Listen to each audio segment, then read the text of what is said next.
Both of the Democratic candidates had sharp words for you. First, listen to Hillary Clinton.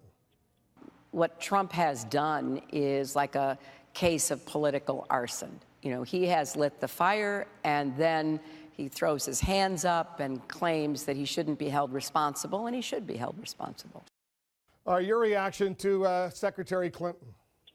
Well, she has to say what she has to say, Wolf. I mean, she has very uninspired crowds. Her crowds are very small. You know, if you look at the poll numbers, they're down 35% because people from 4 years ago, because people are not inspired by her or by Bernie. There's nothing much to be inspired. It's boring and it's not very inspiring. So she only wished she had my crowds, and she only wished she had the enthusiasm that I have in my crowds. There is no enthusiasm for Hillary or her crowds.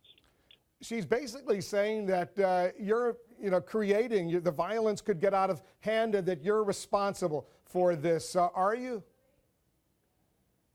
Well, there's not much violence. You know, when we have 20,000 and 15,000 and many more than that in some cases. We had 35,000 people in Alabama, and there were no protests. And there's not much.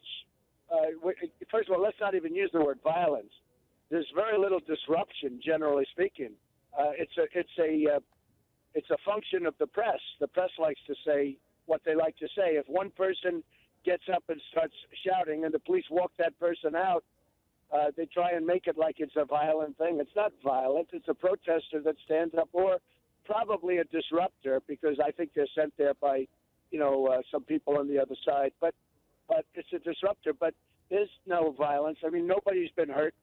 I will say this, Wolf. If you look at other than Chicago, where I've actually been given a lot of credit for canceling, because I could have gone there and I could have done the speech. And after I did the speech, I don't know what would have happened, frankly, and I didn't want to take a chance that people could have gotten hurt. And I've been given a lot of credit for canceling that one. So other than that, and then you had the person that tried to come on stage, and they stopped him quite easily. But we have had very little disruption. We've had very little problem overall.